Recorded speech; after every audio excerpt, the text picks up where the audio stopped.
নমস্কাৰ এয়া বাফকাইন আৰু এবিধ সাপ্লিমেণ্ট হয় আৰু যেহেতু নেকি আমি থলুৱা দানা প্ৰস্তুত কৰি গাহৰিক দানা বনাই খুৱাওঁ আৰু সেইবাবে মানে কি হয় আপোনাৰ সিহঁতে যিমান সোনকালে ডাঙৰ হ'ব লাগে সিমান সোনকালে ডাঙৰ নহয় থলুৱা দানাৰ ক্ষেত্ৰত আপোনালোকে এটা কথা লক্ষ্য কৰিব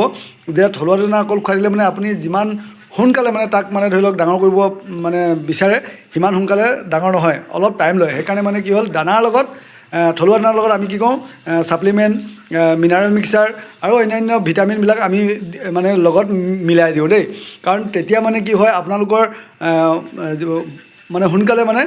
গাহৰিবিলাক ডাঙৰ হোৱাত মানে সহায় হয় আৰু মানে আপোনাৰ আৰু যিবিলাক অভাৱ মানে সিহঁতৰ ভিটামিন সকলোবিলাক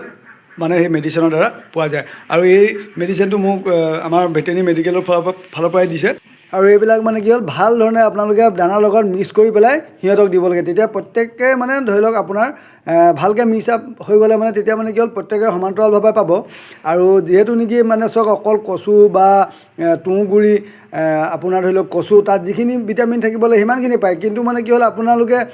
তাত মেডিচিন মানে বা ছাপ্লিমেণ্ট যদি ইউজ কৰে তেতিয়া মানে আপোনাৰ যিমান কম কাৰণ কেলৈ আমি যিহেতু নেকি কমাৰ্চিয়েলি কামবিলাক কৰিছোঁ